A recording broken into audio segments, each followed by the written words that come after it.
работа и стана инцидент с една кола, ме засече и се блъснах в страничното стъкло на шофьора и влезнах вътре в колата.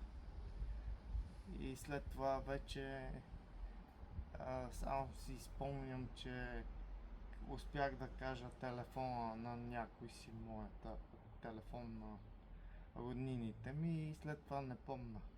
Спомням си само някакви неща от болницата, когато не съм бил в съзнание. С колело. Какво се случи след това, когато се събудихте? Ами като се събудих, осъзнах, че не мога да си движа дясната ръка и десния крак. И ми беше трудно говоренето. И така продължи около 3 месеца, докато успея да проходя.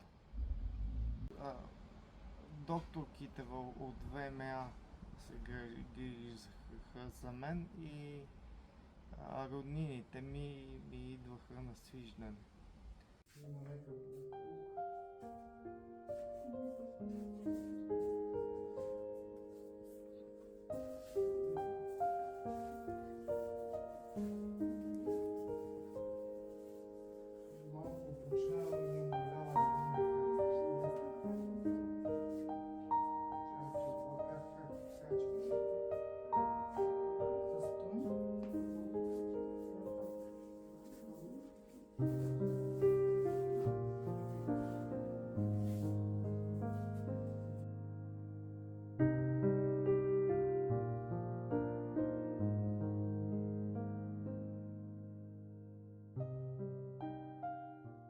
Просто аз като тръгнах да минавам през кръстовището, светна жълто и той тръгна по-рано, явно този човек с колата, и така ме засече. За сега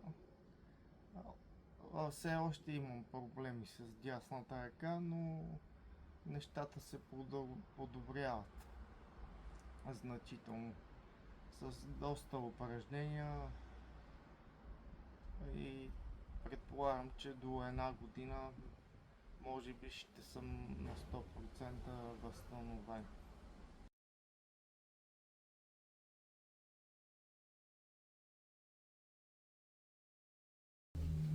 Да карат по-бавно и да се оглеждат повече и да не си цъкат по телефоните, докато карат колата.